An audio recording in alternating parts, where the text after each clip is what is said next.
Welcome to VS Educational Place BPSC 142 by SV Crazy Hacks।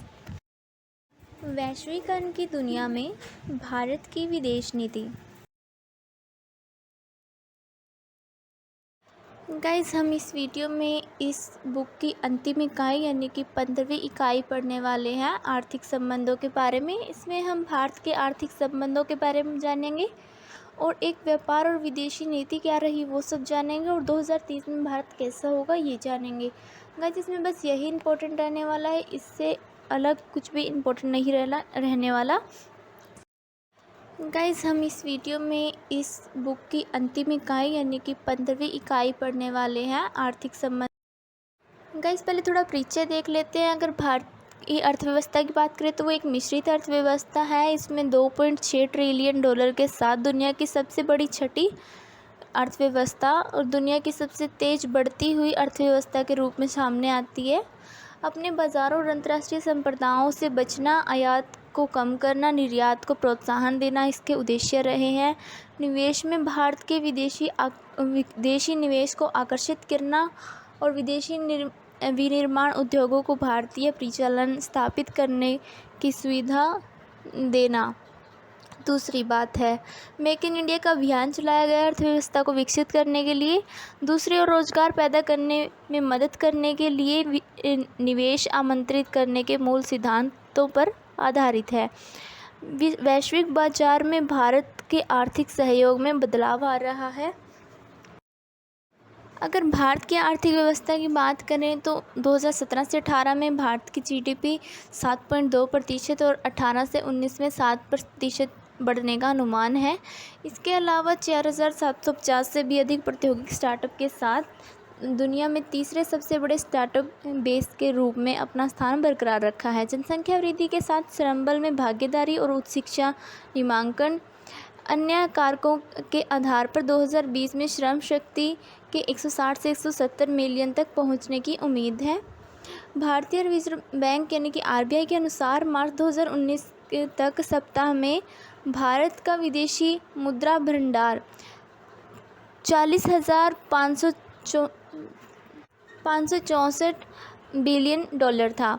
Bharat के माल का निर्यात सालाना आधार पर 8.85% बढ़कर 29,847 बिलियन डॉलर हो गया है, जो लगातार बढ़ता ही जा रहा है। भारत विरोधाभासों का देश है जो गहन और पुरानी चुनौतियों के साथ विशाल संभावनाओं से जूझ रहा है। 1980 के दशकों के बाद भारत की आर्थिक व्यवस्था काफ़ी हद तक बंद थी, लेकिन अब फिलहाल के दिनों में बहुत ही तेज़ी से बढ़ रही है।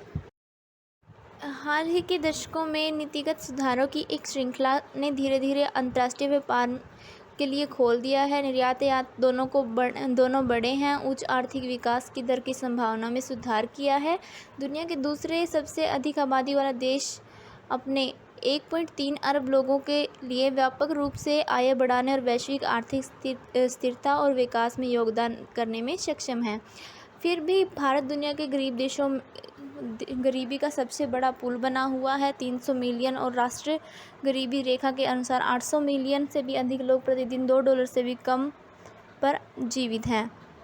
लगभग 2/3 भारतीय अभी भी ग्रामीण क्षेत्रों में रहते हैं। आधी से अधिक आबादी कृषि क्षेत्र में काम करती है। विकास क्षेत्र 3% से भी कम रहा है। भारत का विश्व प्रदर्शन उच्च प्रौद्योगिकी सेवा हाल वार्षिक मजबूती से विकसित हुआ है, लेकिन अभी भी 1% से भी कम कर्मचारियों को रोजगार दे पाया है। अगर बात करें आज़ादी के बाद अर्थव्यवस्था की तो 1980 के दशक में नियोजित विनिमय आयात प्रतिस्थापन की सामान्य नीति थी। सरकार ने उदारीकरण के कुछ आकांक्षित स्वरूपों पर ध्यान देना शुरू किया। 1991 के चरण आया जो उदारीकरण, निजीकरण और वैश्वीकरण पर केंद्रित था। 1947 से 1952 तक भारत का भुगतान संतुलन डॉलर की तुलना में प्रतिकूल था। विदेशी मुद्रा लाने के लिए निर्यात बढ़ाने की एक खाका तैयार किया गया था। उसके अलावा भारत को निर्यात को बढ़ावा देने के लिए 1949 में अपनी मुद्राओं का अवलोकन करना पड़ा था। आयात नीति रक्षा थी। घरेलू कमियों के कारण सीमाएं लगाई गई थी आयात के ऊपर। इन्हीं कारणों से भारत भी आयात को उदार नहीं बना सका और युद्ध नियंत्रण की अवधि की विकसित की।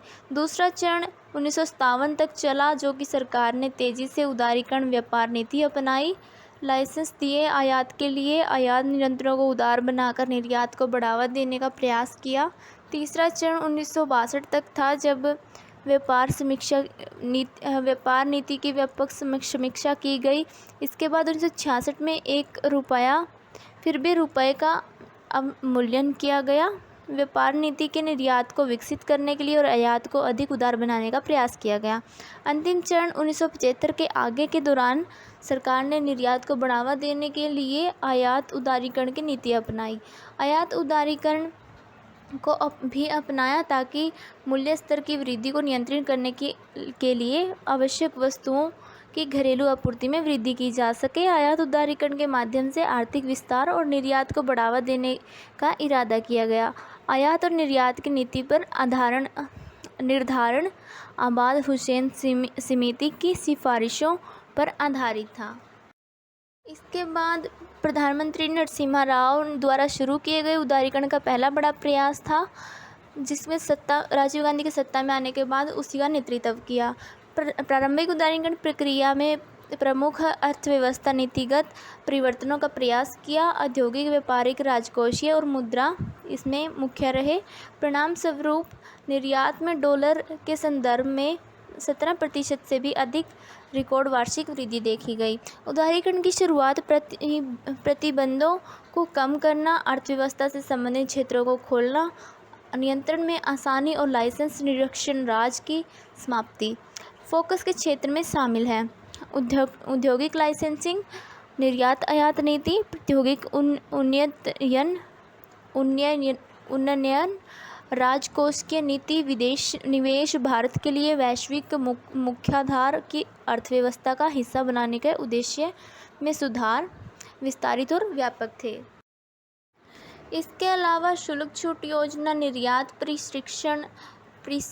प्रसंस्करण क्षेत्र की स्थापना, आर्थिक क्षेत्र, निर्यात संवर्धन, पूंजीगत सामान योजना, एक्सपोर्ट ट्रेडिंग हाउस और स्टार ट्रेडिंग हाउस, निर्यात प्रोत्साहन योजना, सोने के आयात का उदारीकरण, भारत की विदेश निवेश नीति, विनिमय दर उदारीकरणीय, आकांक्षीय रुपया परिवर्तनता, व्यापार खाते पर पूर्ण परिवर्तनीयता, पूंजी खाता परिवर्तनीयता, निर्यात आयात नीति और निर्यात आयात बैंकों में सुधार।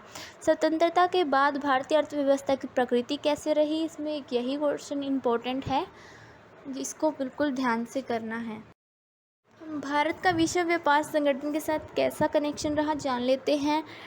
टैरिफ और व्यापार पर सामान्य समझौते विश्व व्यापार संगठन को जन्म दिया और उसके बाद टैरिफ और व्यापार का गठन जन्मे के सदस्य देशों के विकास को प्रोत्साहित करने के लिए मुक्त व्यापार की सुविधा के लिए किया गया था। इसके अलावा टैरिफ और व्यापार में मराकेरा समझौते के तहत विश्व व्यापार संगठन में परिस्थापित किया गया, जो अंतर्राष्ट्रीय व्यापार के संबंध में संपूर्ण विश्व अर्थव्यवस्था के लिए महत्वपूर्ण था। बहुपक्षीय व्यापार प्रणाली का कानून संस्था बन गया, जो भाग लेने वाले देशों के बीच व्यापार के मुद्दों का नियमन से संबंधित था। टैरिफ और व्यापार और विश्व व्यापार संगठन दोनों का एक संस्थापक सदस्य रहा। भारत विश्व व्यापार संगठन की स्थापना के बाद भारत के व्यापार की नीतियों विश्व व्यापार संगठन के दिशा निर्देशों और निर्देशों के अनुसार नाटकीय रूप में बदल गई। विश्व व्यापार संगठन के तहत भारत को कुछ महत्वपूर्ण लाभ मिले, जो निम्नलिखित हैं।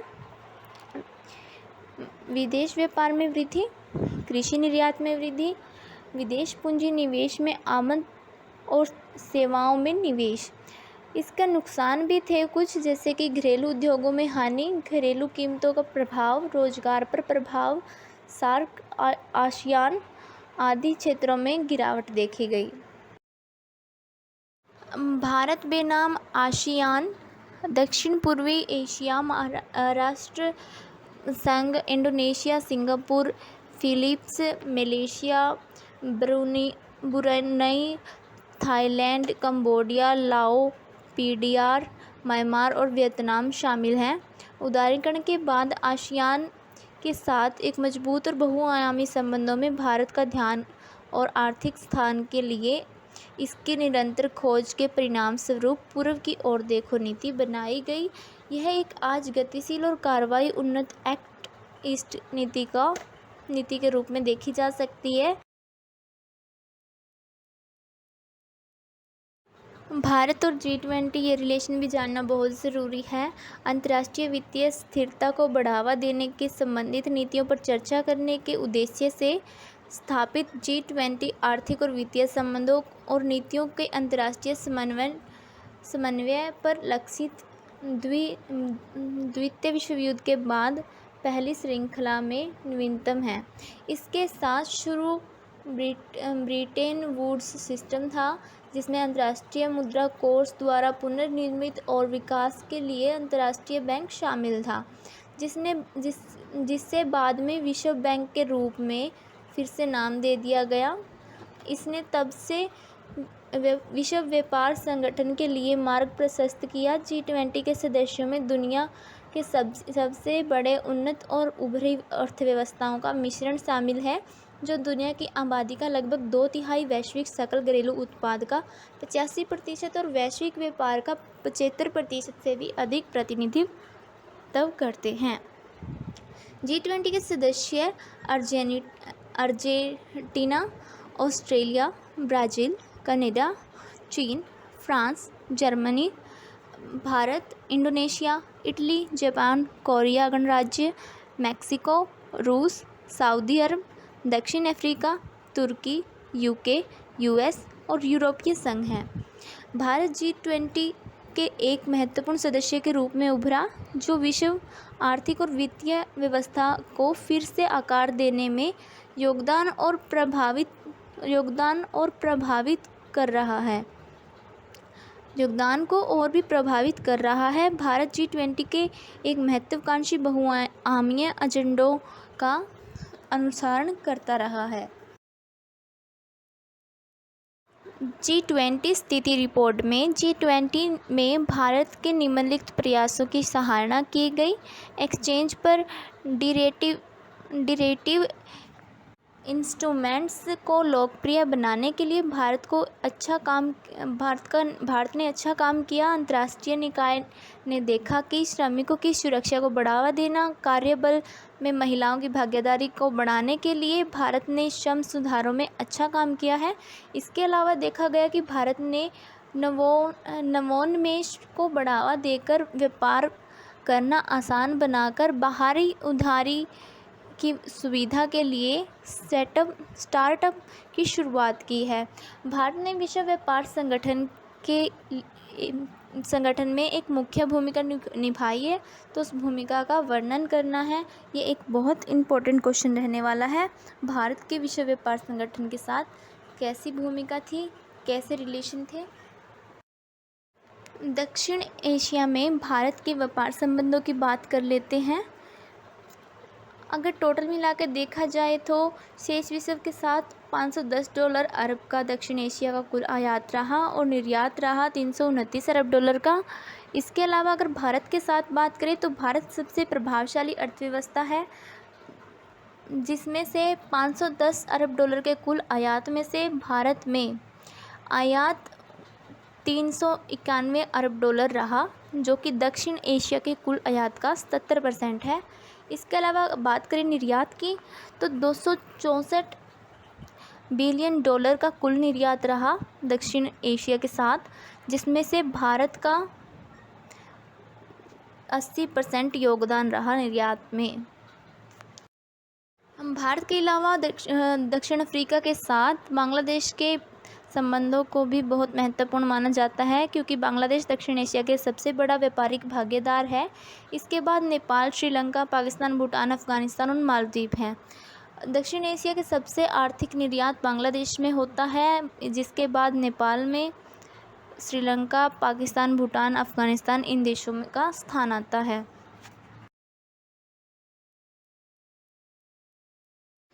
व्यापार और विदेश नीति सबसे महत्वपूर्ण दो चुनौतियां हैं। एक तरफ़ा अमेरिका और चीन की बढ़ती हुई व्यापार युद्ध और दूसरी तरफ भारत की विदेश नीति की पसंद, जहां भारतीय और अमेरिकी हित टकरा रहे हैं। एक तरफ़ा ट्रंप प्रशासन द्वारा टैरिफ बढ़ोतरी और काउंटर हाइक के माध्यम से छेड़े गए व्यापार युद्ध और दूसरी तरफ कुछ बड़ी अर्थव्यवस्थाएं, विशेष रूप से चीन, 2018 से 19 के दौरान तेज़ हो गया है। अमेरिका ने चीनी सामानों पर $250 बिलियन का टैरिफ लगाया है और बीजिंग ने अमेरिका निर्यात पर $110 बिलियन का जवाबी कार्रवाई की है। अगर बात करें भारत के साथ संबंधों की, तो राष्ट्रपति ट्रंप ने 2018 में भारत को ट्रैफिकिंग करार कर दिया। अपने आरोपों को दोहराया कि नई दिल्ली में विभिन्न अमेरिकी उत्पादों को उच्च टैरिफ दरों पर आरोप लगाया गया। चेतावनी देने के बाद भारतीय वार्ताकारों ने उन्हें फ़ोन किया और अमेरिका के साथ एक व्यापार समझौता करना चाहा। हमारे पास एक देश है, भारत को ले लो, अच्छा संबंध। वे अब एक सौदा करना चाहते हैं क्योंकि वे नहीं चाहते कि मैं वहाँ वह करूँ जो मैं करने जा रहा हूँ, जो मुझे करना है। इसलिए वे हमें बुलाते हैं, इसलिए वे भारतीयों को बुलाते हैं। वे किसी और के साथ कोई समझौता नहीं करना चाहते, अमेरिकी राष्ट्रपति ने कहा। ट्रंप की यह अवधारणा बनाने की कोशिश की गई कि भारत अमेरिकी कार्रवाई को धमकी के तहत मुड़ा हुआ है। ट्रंप अक्सर भारत के अमेरिकी उत्पादों पर 100% शुल्क लगाने का आरोप लगाता रहा है। भारत ने इस मुद्दे पर प्रशासन के सख्त रुख के बावजूद अमेरिका के साथ व्यापार समझौता करना चाहता है। जून 2018 में ट्रंप प्रशासन द्वारा भारतीय सामानों पर उच्च टैरिफ कर लगाए जाने के बाद भारत ने अमेरिका के आयात किए गए कृषि, लोहा इस्पात उत्पादों की एक श्रृंखला पर शुल्क में वृद्धि कर दी। ये एक जैसे को तैसा कदम था। सितंबर में वस्तुओं पर आयात शुल्क बढ़ाया गया और जेट ईंधन पर एक नया कर पेश कर दिया गया, जो कि रुपये पर भी जिसका असर देखा जा सकता है। इसके अलावा भारत ईरान से कच्चे तेल का दूसरा सबसे बड़ा आयातक है, जिसे तेल व्यापार में 2015 में संपन्न परमाणु समझौते पर ट्रंप प्रशासन के एक तरफा वापसी के बाद 2018 में अमेरिकी प्रतिबंध फिर से लगा दिए गए थे। ईरान के साथ भारत के द्विपक्षीय संबंधों में सिर्फ तेल केंद्रित नहीं है, वे तेल को लंबी अवधि से रणनीतिगत जुड़ाव से आगे बढ़ते हैं। भारत में अफ़गानिस्तान, मध्य एशिया और अंतर्राष्ट्रीय उत्तर दक्षिण परिवहन गलियारे के लिए ट्रांजिट हब के रूप में ईरान के चाबहार बंदरगाह के विकास में निवेश किया है। भारत ईरान 2 गैस फील्ड फारजबी और साउथ पार विकसित कर रहा है। दोनों देशों के बीच अफ़गानिस्तान संघर्ष को समाप्त करने के प्रयासों में सहयोग बना हुआ है। विश्व व्यापार संगठन के नियमों का उपयोग करते हुए चीन ने पिछले 2 दशकों से भारतीय बाजारों पर बड़े पैमाने पर कब्जा कर लिया है। चीन के साथ व्यापार $1 बिलियन से भी कम से ज़्यादा होकर 2017 से 18 में $79.71 बिलियन हो गया है। भारत ही नहीं, चीन ने अमेरिका, यूरोप और कई देशों में तबाही मचा रखी है। चीन का लगभग 130 देशों के साथ व्यापार संबंध है। भारत, अमेरिका, यूरोप, कई अन्य देशों में उद्योग बुरी तरह से प्रभावित हुए हैं। इससे इस सभी देशों में भारी बेरोजगारी पैदा हो गई है। आइए गाइस, हम बात कर लेते हैं 2030 के भारत की। 2030 में 1.5 बिलियन की आबादी होने का अनुमान है। $10 ट्रिलियन के सकल घरेलू उत्पाद के साथ भारत में प्रति व्यक्ति आय $6600 होगी। अगर हम सालाना 7% की दर से विकास करना जारी रखते हैं तो भी प्रति व्यक्ति आय आज से 20 साल बाद की चीन की तुलना में कम होगी। 2030 में भारत 50% की आबादी शहरी क्षेत्रों में निवास करेगी और मध्यम आय वाला देशों में भारत की गिनती की जाएगी। भारत की चढ़ाई विकास परिवर्तन के लिए 5 अवसरों के अनुसार 2030 में मुंबई की अर्थव्यवस्था अनुमानित $245 बिलियन और आज के मलेशिया की तुलना में बड़ी होगी। 2019 में भारत के निर्यात $750 बिलियन तक पहुंच जाने की उम्मीद है। विश्व व्यापार में भारत की हिस्सेदारी 2020 तक 3% के वर्तमान स्तर से दोगुनी हो जाने की उम्मीद है। नई औद्योगिक नीति 27 साल पुरानी मौजूदा नीतियों का स्थान लेगी। बुनियादी ढांचे, श्रम कानून और कारोबारी माहौल के कारण उत्पन्न बाधाओं को दूर करेगी। इस नीति का लक्ष्य है सालाना $100 अरब का प्रत्यक्ष विदेशी निवेश आकर्षित करना। एक मेक इन इंडिया के लक्ष्य के अनुरूप है, जिसमें 2022 तक सकल घरेलू उत्पाद 25% का हिस्सा वर्तमान के 16% से बढ़कर 100 मिलियन की नई नौकरियों को पैदा करेगा। गाइस, ये थी पूरी इकाई। इसमें एक इम्पोर्टेंट क्वेश्चन ये भी रहेगा, यूएस के साथ टैरिफ संबंधी समस्याओं की व्याख्या करें। गाइस, यहाँ हमारी पूरी बुक कंप्लीट हो जाती है। यहाँ पे 5वें खंड, इस इकाई के साथ 5वां खंड समाप्त हो जाता है और इसी के साथ हमारी पूरी बुक ख़त्म हो जाती है। नेक्स्ट बुक को देखने के लिए हमारी वीडियो पर बने रहें। इस बुक की पूरी वीडियो आने वाली है गाइस हमारी, उसको देखने के लिए हमारे नेक्स्ट वीडियो में बने रहें। Thank you for watching. Please guys, like, subscribe and share.